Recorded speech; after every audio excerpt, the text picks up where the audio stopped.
ಅಯ್ಯೋ, ಆತ ತುಂಬ ಕೋಪಿಷ್ಟ. ಎಂಥ ಸಿಡುಗು ಬುದ್ಧಿ ಗೊತ್ತಾ ಒಂದು. ಯಾರ ಮಾತು ಕೇಳಲ್ಲ. ಏನಾದರೂ ಹೇಳಿದ್ರೆ ಸಿಡ್ಕೋದೇ ಕೆಲಸ ಒಂದು ಅಲ್ವಾ. ಈ ಗಂಡಸು, ಈ ತಂದೆ ಈ ಮಾತನ್ನೇ ಕೇಳಬೇಕಲ್ವಾ. ಅವನಿಗೆ ಎಷ್ಟು ಏನೇ ಒಳಿತು ಮಾಡಿದ್ರು ಕಡೆಗೆ ಅವನ ಬಗ್ಗೆ ಹೇಳೋದು, ಅಯ್ಯೋ ಈತ ಕೋಪಿಷ್ಟ ಅಂತ. ಇಷ್ಟೇ ಹೇಳಿ ಅವನಿಗೆ ಒಂದು ಪಟ್ಟ ಕಟ್ಟಿ ದೂರ ಇಟ್ಬಿಡ್ತಾರೆ ಈ ಜನ. ನಿಜವಾಗ್ಲೂ ಅವನು ಕೋಪಿಷ್ಟನ? ಇಷ್ಟು ದೊಡ್ಡ ಸಿಡುಕ್ತನಕ್ಕೆ ಕಾರಣ ಏನು? ಯಾವತ್ತಾದರೂ ಯೋಚನೆ ಮಾಡಿದ್ದೀರಾ? ಇಡೀ ಪ್ರಪಂಚ ಅವನ್ನ ಸೋಲ್ಸಕ್ಕೆ ನಿಲ್ಲತ್ತೆ, ಆದರೆ ಅವನು ತಾನು ತನ್ನ ಕುಟುಂಬ ಇದೆಯಲ್ಲ ಅದನ್ನು ಕಾಪಾಡೋಕ್ಕಾಗಿ ದಿನ ದಿನ ಪದೇ ಪದೇ ಸೋಲ್ತಾ ಇರ್ತಾನೆ. ಒಂದೊಂದು ದಿನಾನೂ ಒಂದೊಂದು ಕ್ಷಣನೂ ಅವನು ಅವನ ಕುಟುಂಬಕ್ಕಾಗಿ ಸೋಲ್ತಾನೆ ಇರ್ತಾನೆ. ಇವನು ಕೋಪಿಷ್ಟ, ಇವನು ಸಿಡ್ಕ. ನಮ್ಮಪ್ಪ ನನಗೇನು ಮಾಡಿಲ್ಲ, ಅವನ ಪಾಡಿಗಿದ್ದ ಹೋದ. ಏನಾದರೂ ಒಂದು ಮಾಡಿಟ್ಬಿಟ್ಟಿದ್ರೆ ನೆಮ್ಮದಿಯಾಗಿರ್ತಿದ್ನೇನೋ ಅಂತ ಎಷ್ಟೋ ಜನ ಈಗಲೂ ಮಾತಾಡ್ತಾರೆ.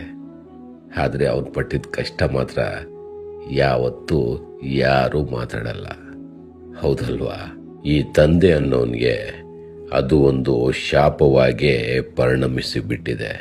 ಅವನು ಏನೇ ಮಾಡಿರಲಿ, ಏನೇ ಒಳಿತು ಮಾಡಿರಲಿ, ಏನೇ ಕಷ್ಟಪಟ್ಟಿರಲಿ, ಅವನ ಬೆನ್ನ ಹಿಂದೆ ಬರೋ ಮಾತೇ ಇದು. ಏನು ಮಹಾ ಮಾಡಿಬಿಟ್ಟ ಅವನು, ಏನು ದೊಡ್ಡ ಸಾಧನೆ ಮಾಡಿಬಿಟ್ಟ ಅವನು ಅಂತ. ಇದನ್ನೇ ಕೇಳಿ ಕೇಳಿ ಕೇಳಿ ಎಷ್ಟು ಕೂಗು ಹೋಗಿರ್ತಾನೆ ಹೇಳಿ ಅವನು.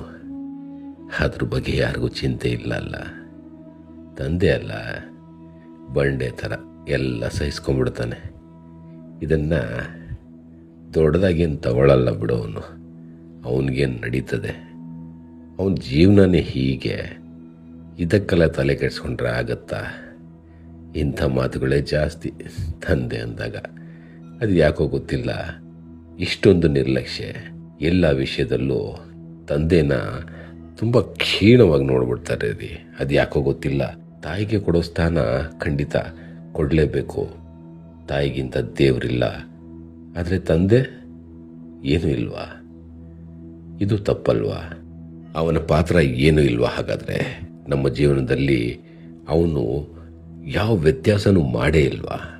ಎಷ್ಟು ಕೀಳಾಗಿ ಮಾತಾಡ್ಬಿಡ್ತಾರೆ ಒಬ್ಬ ತಂದೆಯಾದವನ್ನ. ಹೌದು ಸ್ವಾಮಿ, ನಾವು ಕೇಳಿದ್ದೀವಲ್ವಾ? ಕೇಳಿದ್ದೀವೇನು? ನಾವೆಲ್ಲ ಅನುಭವಿಸಿದ್ದೀವಲ್ವಾ? ತಾಯಿ ಅನ್ನೋಳು ಎದೆಯ ಮೇಲೆ ಮಗುವನ್ನು ಹೊತ್ತಿ ಸಾಕ್ತಾಳೆ. ತಂದೆ ತನ್ನ ತೋಳ ಮೇಲೆ ಕೂರಿಸ್ಕೊಂಡು ಇಡೀ ಪ್ರಪಂಚವನ್ನೇ ತೋರಿಸ್ತಾನೆ ಅಂತ. ಹೌದು, ಮಾಡಿದನಲ್ವಾ? ಇದರ ಹಿಂದಿನ ಮರ್ಮ ನಿಮ್ಗೆ ಅರ್ಥ ಆಗಿಲ್ಲ ಅಂತ ಅನಿಸುತ್ತೆ. ಅವನು ಎಷ್ಟು ಬೆಳೆದ್ನೋ, ಅವನು ನಿಮಗೇನು ಮಾಡಿದ್ನೋ ಅನ್ನೋದಕ್ಕಿಂತ ನೀವು ಅವರಿಗಿಂತ ಎತ್ತರವಾಗಿ ಬೆಳಿಬೇಕು, ಎತ್ತರಕ್ಕೆ ಹೋಗಬೇಕು, ಎಲ್ಲವನ್ನು ಸಾಧಿಸಬೇಕು ಅಂತ ಅಂದ್ಕೊಳ್ಳೋ ಒಬ್ಬನೇ ಮನುಷ್ಯ ನಿಮ್ಮ ಅಪ್ಪ ಕಣ್ರಿ. ಅದನ್ನು ಅರ್ಥ ಮಾಡ್ಕೊಳ್ಳಿ. ಇಷ್ಟೆಲ್ಲ ವ್ಯವಸ್ಥೆ, ಇಷ್ಟೆಲ್ಲ ಕೋಪ ಕ್ರೋಧ ಇರೋ ಈ ಸಮಾಜದಲ್ಲಿ ಬರೀ ಲೋಭವೇ ಇರೋ ಮನುಷ್ಯರು, ಇದ್ರ ಮಧ್ಯೆ ಸ್ವಾರ್ಥವಿಲ್ಲದೆ ನಿಸ್ವಾರ್ಥವಾಗಿ ನೀವು ಚೆನ್ನಾಗಿರಬೇಕು ಅಂತ ಅಂದ್ಕೊಳ್ಳೋ ಏಕೈಕ ಮನುಷ್ಯ ನಿಮ್ಮ ಅಪ್ಪ ಕಣ್ರಿ. ಅದನ್ನು ಅರ್ಥ ಮಾಡ್ಕೊಳ್ಳಿ. ಹರದ ಅಂಗಿ ಆಗಲಿ, ಸೌದೋದ ಚಪ್ಪಲಿ ಆಗಲಿ ಕಾಣಲ್ಲ, ಕೈಯಲ್ಲಿ ತೂತುಗಳು ಬಿದ್ದಿರುತ್ತೆ. ಅವನು ಕೆಲಸ ಮಾಡಿ ಮಾಡಿ ಅದು ನಮ್ಮ ಕಣ್ಣಿಗೆ ಕಾಣಲ್ಲ, ನಾವು ನೋಡೋದು ಇಲ್ಲ, ನಿರ್ಲಕ್ಷ್ಯ ಮಾಡ್ತೀವಿ.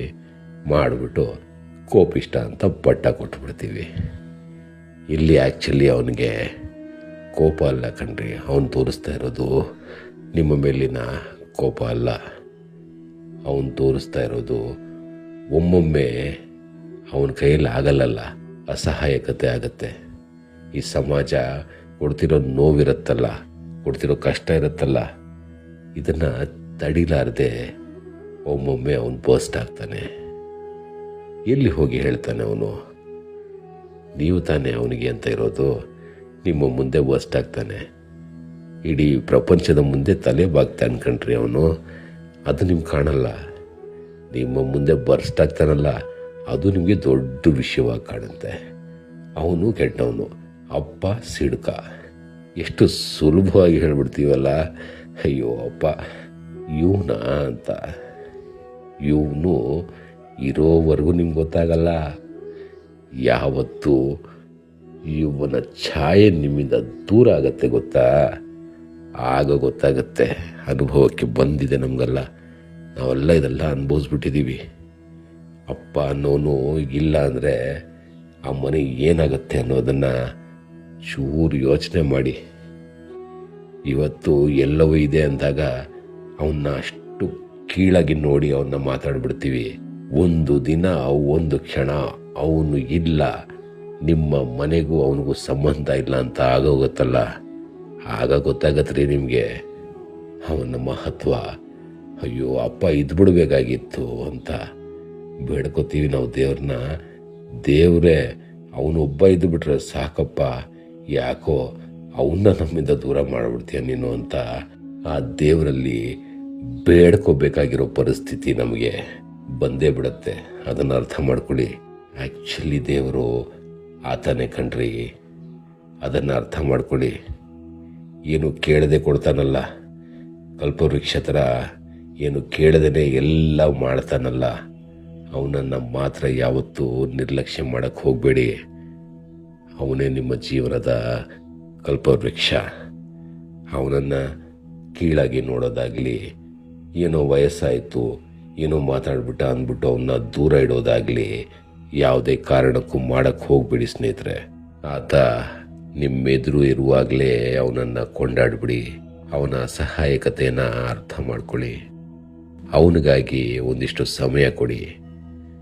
ಇಷ್ಟು ದಿನ ದಣಿದಿರೋ ಆತನ್ನ ಒಂದಿಷ್ಟು ಆರಾಮವಾಗಿ ಇಡೋ ಜವಾಬ್ದಾರಿ ನಿಮ್ಮದು ಆಗತ್ತೆ. ಅವನು ಬದುಕಿದ್ದಾಗಲೇ ಅವನಿಗೆ ಏನೆಲ್ಲ ಪ್ರೀತಿ ಕೊಡಬೇಕು ಅದನ್ನು ದಯವಿಟ್ಟು ಕೊಟ್ಬಿಡಿ. ಆತ ಹೋದ್ಮೇಲೆ ಏನು ಅವನ್ನ ಹೊಗಳಿ ಏನು ಪ್ರಯೋಜನ ಕಣ್ರಿ. ಇರೋವಾಗಲೇ ಅವನ್ನ ಕೊಂಡಾಡ್ಬಿಡಿ. ಅದನ್ನು ಅರ್ಥ ಮಾಡ್ಕೊಳ್ಳಿ ಅಷ್ಟೇ. ಈ ತಂದೆ ಅನ್ನೋನ ಪಾತ್ರ ಬೆಟ್ಟದಷ್ಟು. ಅದನ್ನು ನಾವು ಯಾರು ಅರ್ಥ ಮಾಡ್ಕೊಳಕ್ಕಾಗಲ್ಲ, ಅರ್ಥ ಮಾಡ್ಕೊಳ್ಳೋಕ್ಕೂ ಹೋಗಬೇಡಿ. ತಂದೆ ಅನ್ನೋನಿಗೆ ಮರ್ಯಾದೆ ಕೊಡಿ ಅಷ್ಟೇ ಸಾಕು. ನಮಸ್ಕಾರ.